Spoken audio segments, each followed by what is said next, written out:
අනතුරු උනේ බස්වල ස්ටිකර් ගහලා බස්වල කෑලි ගහපු හින්දාද? බස් එකක් ප්‍රපාතයට ගිය ගමන් හැමදාම කෑ ගහනවා තොරම්බල් මේ කෑලි ගලවන්න ඕනේ ස්ටිකර් ගලවන්න ඕනේ කියලා. ඉතින් මල්ලි අයිබෝවන්.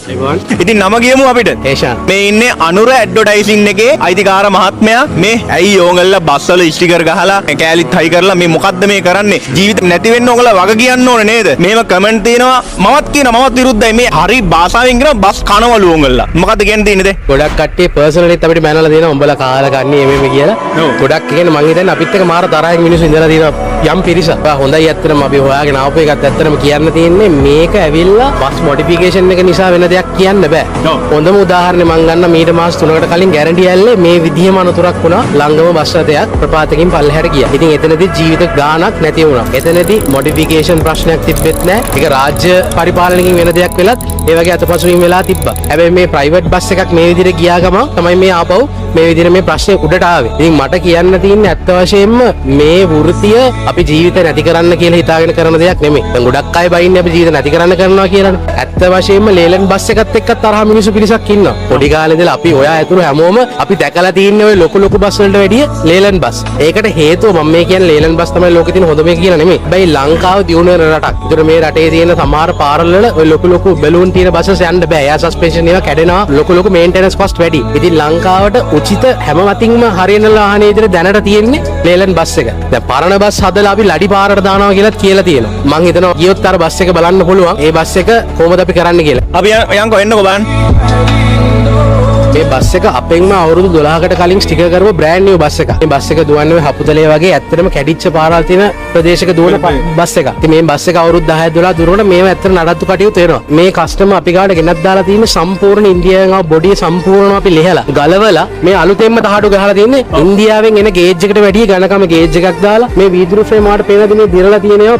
අපි ඒව ගාන්ට ඇලුමිනියම් දැනට තියෙන මොඩර්න් ටෙක්නොලොජි වලින් පාස්සලා ඇතුලේ ෆ්‍රේම් වර්ක් එකේ දිරපුව ඔක්කොම හදලා ඉන්දියාවෙන් මේ බස් එක දෙන ස්ට්‍රක්චර් එකට වැඩිය ශක්තිමත් ස්ට්‍රක්චර් එකක් දාලා මේකේ එන්ජින් මෙකැනිකල් පැත්ත ඒවත් ඔක්කොම හදලා මේ කස්ටමර් ලක්ෂ 40ක් 50ක විතර වියදම් කරලා තමයි අන්තිමට ඔය ගහන ස්ටිකර් එක තමයි අපේ එළියේ මිනිස්සු දකින්නේ. හැබැයි ඊට ගොඩාක් කලින් වෙන දේවල් ටික මේවා කවුරුත් දකින්නේ නැහැ. අපි වගේම තවත් එළියේ ව්‍යාපාර ගොඩාක් මේ වගේ දේවල් වලින් නඩත්තු වෙනවා. මම දකින්නේ මේ බස් එක අපි බාර දෙන පුද්ගලයෝ ඉන්නවනේ. රියදුරු මහත්තයා වෙන්න පුළුවන්. ඒක හරි වගකීමක් ඇති කෙනෙක්ට නොදුන්නොත් තමයි ඔය වගේ දේවල් වෙන්නේ. මෙච්චර ගාණක් වියදම් කළා කිසිම අයිතිකාර මහත්තයෙක් හිතනවා අපි හිතනවා ඒක නැති කරගන්න කැමතියි කියලා. මේක පරිස්සම් කරගන්න තමයි හැමෝම බලන්නේ. දැන් ඇල්ලේ අනතුර වුණ ගමන් ඔක්කොම බැන්න මේ තොරම්බල් කෑලි ඉස්සරහා ගහලා තිනවා. රියදුරුට පේන්නේ නැහැ. විෂන් එක හරියට මේ පේන්නේ නැහැ. මම කියන්නේ හැම දෙයක්ම හරි කියලා. මම දකිනවා සමහර බස්වල අනවශ්‍ය විදියට ඔය ඉස්සරහා මේ පාර පේන්නේ නැති විදියට ලයිට් පැල් මල් දාලා ඒව කරලා තියෙනවා. ඒ දේවල් වලට අනිවාර්යෙන් ඇක්ෂන් එකක් ගන්න ඕනේ. අපි කරලා දෙන දේවල් අපි හැමතිස්සෙම අපේ කස්ටමර්ස්ලා දැනුවත් කරන මේ වගේ දේවල් කරන්න එපා. අපි කියන්නේ ඒව හැම දෙයක්ම අපි කියන හැම දෙයක්ම ඉවසාලා දරාගෙන ඉන්න කියලා. හැමතිස්සෙම මොඩිෆිකේෂන් එකක් නෙමෙයි බලපාන්නේ අනතුරකට. දැන් ඔයා දකින්න නැති අද දවසේ තුත් මම දැක්ක අද උදේ චයිනීස් ලොකු බස් එකක් දුර රූට් එකේ යන එකක්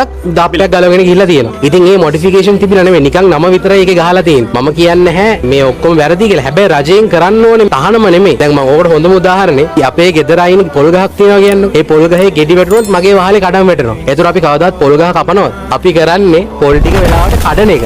ඒක කරන්නේ නැතුව පොල් ගහ කපන එක තමයි මේ කරන්න හදන්නේ. නියාමනයක් ඕනේ මේ ටයර්. එතකොට භූමි තෙල් පාවිච්චි කරලා ගොඩක් බස් දුවනවා. අඩු මුදලට වැඩි සේවයක් දෙන්න කියලා භූමි තෙල් වගේ නොයෙකුත් දෙල්. ඒ වගේ දේවල් අනිවාර්යෙන් නවත්තන්න ඕනේ. එක එක මත්ද්‍රව්‍ය පාවිච්චි කරන රියදුරු මහත්තුරු මේ රස්සාවේ නියැලෙනවා. ඒ වගේ දේවල් නැවැත්තුවොත් මොඩිෆිකේෂන් කියන එක කවදාවත් කරදරයක් වෙන්නේ නැහැ. මොකද නිකන් බස් පාරේ දුවන රටක් තමයි බංග්ලාදේශය ගත්තොත්. ඒ බස් මුකුත් කරන්න තහනම්. ඒවැ ටයිම් කීපර් වෙලා යකට පොල්ලකින් තමයි බඩ මෙහෙම ටයිප් කරලා හරි ඔබේ කාලේ හරි යන්න කියලා වාහනේ යවන්නේ. ඒ වගේ කාලයක් උදා කරගන්නවද මේ තියෙන දේපල ටික ලස්සනට පරිස්සම් කරන අපි වගේ කට්ටියට උදව් කරනවද කියන එක ඇත්තටම මේක බලන නිලධාරීන් හිතන්න ඕන දෙයක්. මොකද මම මේ කතා කරන්නේ මගේ ආයතනය විතරක් පරිස්සම් කරගන්නේ මං වගේ තව ආයතන 100,000 ගාණක් තියෙනවා ලංකාව ඇතුළත. අපිට ලොරි ගැන කතා කරන්න නමුතුණානේ. හොඳ වෙලාවට මතක් කරේ. අපි බස් විතරක් නෙමෙයි ඇත්තටම අපි අවුරුදු 30ක පරණ කම්පැනි එකක්. දැන් අපි ලොරි බ්‍රෑන්ඩින්ග්ස් ඕර්ම ලෙවල් එකේ කෝපරේට් බ්‍රෑන්ඩින්ග්ස් අපි ගාවට වාහනයක් දුන්නොත් තමන්ගේ බ්‍රෑන්ඩ් එක අපි ඒක බ්‍රෑන්ඩ් කරලා දෙන්න ලෑස්ති. හැබැයි අද වෙද්දී අපි ලංකාවේ ප්‍රසිද්ධ කම්පැනි ගොඩකට මේ දේවල් කරලා දෙනවා. හැබැයි ඒ ආයතනවල සමහර රියදුරු මහත්තුරුන්ට ඒගොල්ලන්ගේ ඩිස්ට්‍රිබියුෂන් එකේ යනකොටත් සමහර පොලිස් නිලධාරීන් ඒගොල්ලන්ට කරදර කරලා තියෙනවා. කොහොමද මේ වගේ බ්‍රෑන්ඩින්ග්ස් ඔයගොල්ලෝ කරන් යන්නේ? පොතේ තියෙන ඇලුමිනියම් කලයක නම් බොඩි එක තියෙන ඕන ඇලුමිනියම් කලයක විදිහට. හැබැයි අපි ලංකාවෙන් එළියට ගිහලා බැලුවොත් කොකා කෝලා පෙප්සි වගේ ලෝක ප්‍රසිද්ධ බ්‍රෑන්ඩ්ස් ඒගොල්ලන්ගේ වැඩිපුරම ධනයක් වේදම් කරන ඇඩ්වර්ටයිසිං වලට. ඒ රතු පාට ලොරියක් නෙමෙයි රතු පාට කරලා දුවන්නේ. අපි ඉල්ලන්නේ හරි වර්ණය වෙනස් කරන්න බෑ අපිට ඕන විදිහට. අපි එහෙම මොකක් හරි කම්පැනි එකේ පාට උදාහරණයක් විදිහට දම් පාට නම් දම් පාට දාන්න මේ අදාළ වාහන ටිකේ නම්බර ටික දාලා RMA එකට රජෙන් ගාණක් ගත්තත් ඒ මුදල ගෙවන්න අපේ පාරිභෝගිකයෝ ලෑස්ති. අපිත් මොනාරි අවශ්‍ය දෙයක් තියෙනවා අපිත් ගෙවන්නලා. මොකද අපි බදු මුදල් වගේ හැමදේම දැනටත් අපි ගෙවනවා. ඒ වගේ මොනාරි විශේෂ දෙයක් තියෙනවා නම් අපි ඕනම දෙයකට ලෑස්ති. මට පෞද්ගලික අත්දැකීම් තියෙනවා අපේ වාහනයක් ගිහිල්ලා එහෙම සුද්ධ වගේක් දැකලා ඒක ටුවරිස්ට් ලපෙන් ඇහුවා මේ බස් එක හදන්න කොහොමද ඔයගොල්ලෝද කරන්නේ? ඒගොල්ලොන්ට හරිම සතුටුයි. ඇයි අපිට මේ අපි වගේ කට්ටිය හරියට මොටිවේට් කරොත් මේකත් ටූරිස්ට් ඇට්‍රැක්ෂන් එකට පාවිච්චි කරන්න පුළුවන් දෙයක්. හැබැයි යම් කිසි රාමුවක් ඇතුළත මම කියන්නේ නිදහස 100ක් අවශ්‍යයි කියලා. අනිවාර්යයෙන් ඉතින් වැඩිපුර නිදහස දුන්නොත් වැඩිපුර කෙලවෙනවා. ඉතින් ඒකින්ද නියාමනයක් යටතේ මේ දේ කරන්න අවසරය දෙන්න කියලා අපිත් ඉල්ලනවා. ඉතින් කමෙන්ට් සෙක්ෂන් එකේ විවෘතයි ඔයගොල්ලෝ එක දවස පල්ලෙන් කමෙන්ට් එකක් දාන්න. ජය වේවා.